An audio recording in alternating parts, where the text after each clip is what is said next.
my channel, or welcome back to my channel. My name is Andy, sometimes Mouse, and I talk about books and book-related things, and today I am giving you my May TBR. I'm pretty excited about my May TBR because I'm going to be continuing some series that I've been enjoying, finishing one, rereading another, and then I also will be knocking out quite a few books that have been on my list of 100 books that I wanted to clear out, basically my master list TBR that I've finally put together from all of the places. It's definitely more than 100 books, but the ones that are in the current book journal are only up to 100. So I think that this is going to be a good transitional month into the Clear Your Shit mini in June. So yeah, I think this will just set me up for success for June. So I hope. Basically, it's just going to knock out quite a few books on the TBR and then give me a few physical books that I can still read in June, and then some other books on the list while maintaining my other system. I don't know if any of that makes sense because none of you exist inside my brain, but if you existed inside my brain, it would all make sense to you.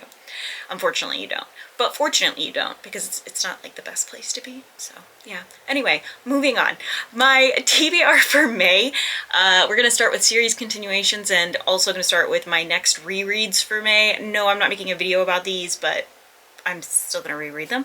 And that is going to be the DFZ series within the DFZ series, the DFZ trilogy, which starts with Minimum Wage Magic by Rachel Aaron.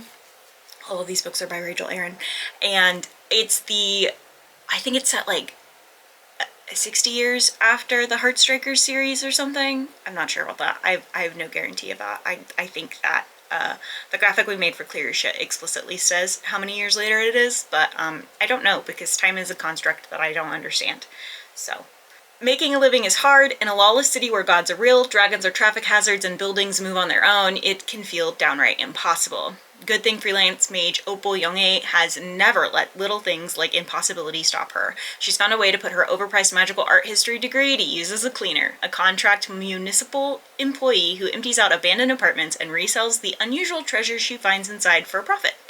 But even Opal's low standards are put to the test when the only thing of value in her latest apartment is the body of the previous tenant. Dealing with the dead isn't technically part of her job, but this mage died hiding a secret that could be worth a lot of money, and Opal's the only one who knows. With debts she can't pay due at the end of the week, this could be the big break she's been waiting for. But in a city of runaway magic, where getting in over your head generally means losing it, the cost of chasing this opportunity might be more than Opal can survive. So that's the first book, and then the next two, which I will also be reading, is Part-Time Gods and Night Shift Dragons. I'm excited to read these books again. Honestly, so I read Minimum Wage Magic first, ages and ages ago. I read it first, and then enjoyed it so much that I went ahead and read the Heartstrikers series, I think.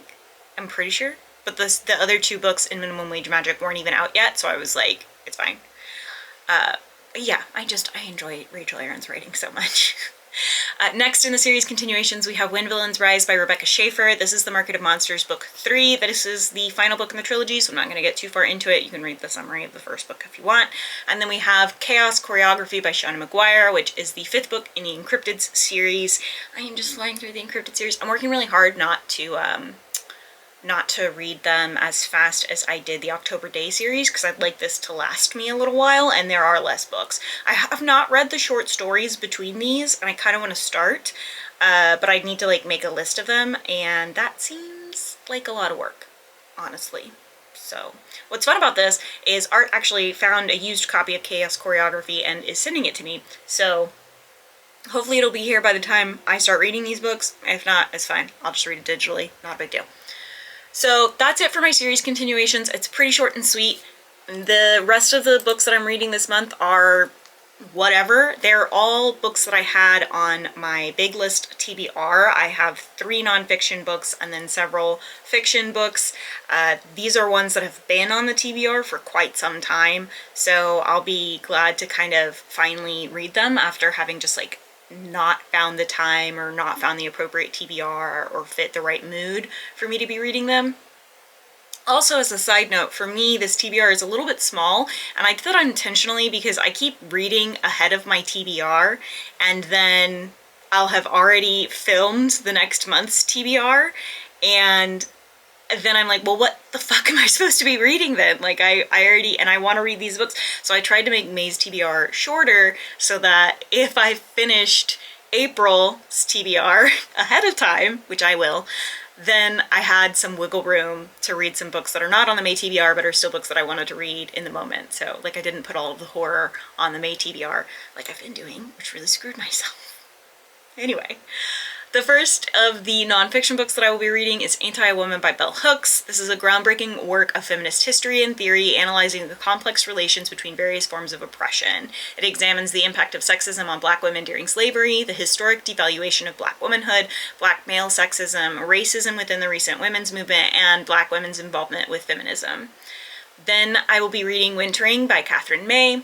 Wintering invites us to change how we relate to our own fallow times. Catherine May models an active acceptance of sadness and finds nourishment in deep retreat, joy in the hushed beauty of winter, and encouragement in understanding life as cyclical, not linear. A secular mystic, Catherine May forms a guiding philosophy for transforming the hardships that arise before ushering in of a new season. Wintering is kind of about, like, hunkering down in the winter and, like, the benefit of doing that and finding joy in rest as someone who has a hard time resting. Then we have The Myth of Normal by Gabor Mate, maybe? Over 4 decades of clinical experience, Gabor Mate has come to recognize the prevailing understanding of normal as false, neglecting the roles that trauma and stress and the pressures of modern-day living exert on our bodies and our minds at the expense of good health. For all our expertise and technological sophistication, Western medicine often fails to treat the whole person, ignoring how today's culture stresses the body, burdens the immune system, and undermines emotional balance. Now the author brings his perspective to the great untangling of common myths about what makes us sick, connects the dots between maladies of individuals and the declining soundness of society, and offers a compassionate guide for health and healing.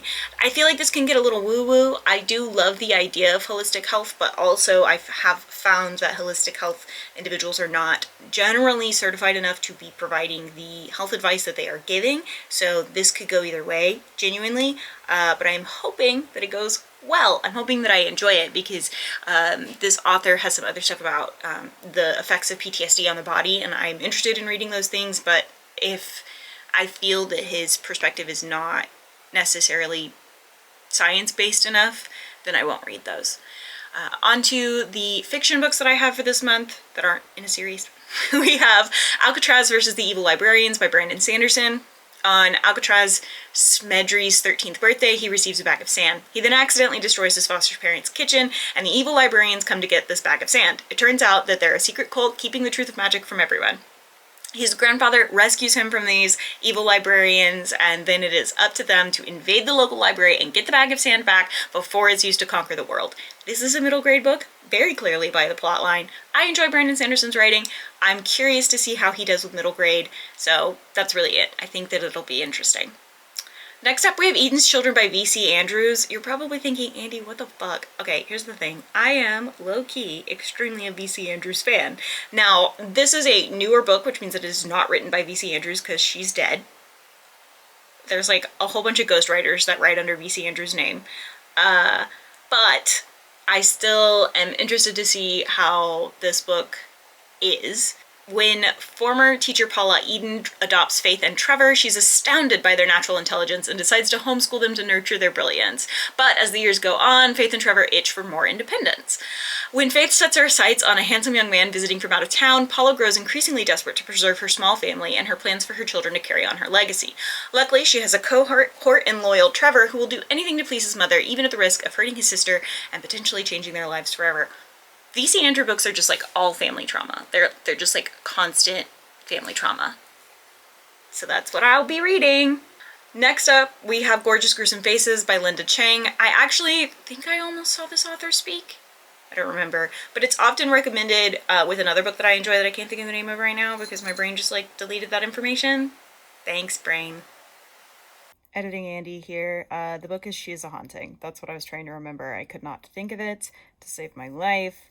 But yeah, it's She's a Haunting. I don't remember who wrote it, but there you go, past me. What? All I know is like worms and brains. I'm gonna say that and then Ozzy's gonna comment and know immediately what book I'm talking about. I have no idea. But anyway, after a shocking scandal that abruptly ended teen pop stars her teen pop star career, 18-year-old Sunny Lee spends her days longing for her former life and cyber-stalking her ex-BFF and group mate Candy. In the here and now, Sunny is surprised to discover that Candy is attending a new K-pop workshop in her hometown. Candy might be there chasing stardom, but Sunny can't resist the chance to join her and finally confront their traumatic history. Because she still can't figure out what happened the horrible night when Mina, the third in their tight-knit trio, jumped to her death, or if the dark and otherworldly secrets she and Candy were keeping had something to do with it. It's like a haunting, scary, but is the horror the trauma? I hope not. I don't think that it is. But this could go either way, you know? Next up, we have From Below by Darcy Coates. Years ago, the SS Arcadia vanished without a trace during a routine voyage. Though a strange, garbled emergency message was broadcast, neither the ship nor any of its crew could be found. 60 years later, its wreck has finally been discovered more than 300 miles from its intended course. Cove and her dive team have been granted permission to explore the Arcadia's resting hull. Their purpose is straightforward: examine the wreck, film everything, and if possible, uncover how and why the supposedly unsinkable ship just vanished. But the Arcadia has not yet had its fill of death, and something dark and hungry watches from below. With limited oxygen and the ship slowly closing in around them, Cove and her team will have to fight their way free of the unspeakable horror now desperate to claim them. I hate the ocean. Let me tell you, I hate the ocean. I find it deeply suspicious. My dad is a certified master diver, certified in deep sea diving, and I would not. And then also going inside of a ship, absolutely not. Absolutely not. That's already horrifying to me. And then there's something in the ship that's eating people, probably. I don't know. I guess. No. Not for me. Not for me, bestie. Absolutely not. Next up, we have Our Share of the Night by Mariana Enriquez. Also, this book is like 27 hours long. The audiobook. What are we doing? Why is that so long? Why did I put this on the TBR? Still questioning that decision. Anyway. A woman's mysterious death puts her husband and son on a collision course with her demonic family. A young father and son set out on a road trip, devastated by the death of the wife and mother they both loved. United in grief, the pair travel to her ancestral home, where they must confront the terrifying legacy she has bequeathed. A family called the Order that commits unspeakable acts in search of immortality. Cool, sure, that's fine. It's fine. For Gaspard, the son, this maniacal cult is his destiny. As the Order tries to pull him into their evil, he and his father take flight, attempting to outrun a powerful clan that will do anything to ensure its own survival. But how far will Gaspard's father go to protect his child, and can anyone escape their fate? I mean, historically, no, but we'll see. Last book on this TBR is All the Dead Lie Down by Kiri McCauley. Days after tragedy leaves Maren Blythe alone in the world, she receives a surprising invitation from Alice Lovelace, an acclaimed horror writer and childhood friend of Maren's mother. Alice offers her a nanny position at Lovelace House, the family's coastal main estate. Maren accepts and soon finds herself minding Alice's peculiar girls. Theo buries her dolls one by one, hosting a series of funerals, while Wren does everything in her power to drive Maren away. Then, Alice's eldest daughter returns home unexpectedly. Evie Hallowell is every bit as strange as her younger sisters, and yet Maren is quickly drawn in by Evie's compelling behavior and ethereal grace. But as Maren settles in, she can't escape the anxiety that follows her like a shadow. Dead birds appear in Maren's room, the children's pranks escalate, and something dangerous lurks in the woods, leaving mutilated animals in its wake. All is not well in the Lovelace house. No shit. And Maren must unravel its secrets before they consume her. I think this was on my horror book releases that I'm excited for last year, was it 2023's releases? I'm pretty sure. 2023's horror releases I was excited for. So I'm finally reading it. It's finally not waiting a million-year hold at the library. So I will be reading that. And that is it for my May TBR. Short and sweet. Like I said before, I think a good transition into June while also giving me a little bit of room if I happen to finish my April list early, which I am pretty much like guaranteed to be doing right now. A little bit irritating, but anyway. That's it though. Yeah. If you have read any of these books or want to read any of these books, please let me know in the comments down below. I love talking about books with you guys. It makes me very happy. I'm trying to stay on top of comments a little bit better. Sorry if it takes me a little while to reply to things. My friends can confirm that I actually just suck at replying to everything. So it's not just comments, it's just me, actually. It's not you, it's me, literally. If you enjoyed this video, don't forget to like and subscribe and share. If you didn't enjoy this video and it is something that I can do to make it better for you, let me know. Unless it's like a subjective thing, then I can't. I'm not changing that. yeah. I post videos every Tuesdays and Thursdays at 10 a.m. Central Standard Time, except for the first full week of the month. And I think that's it. Don't forget to take your meds, drink your water, and do something today to take care of yourselves. Okay, thanks, bye.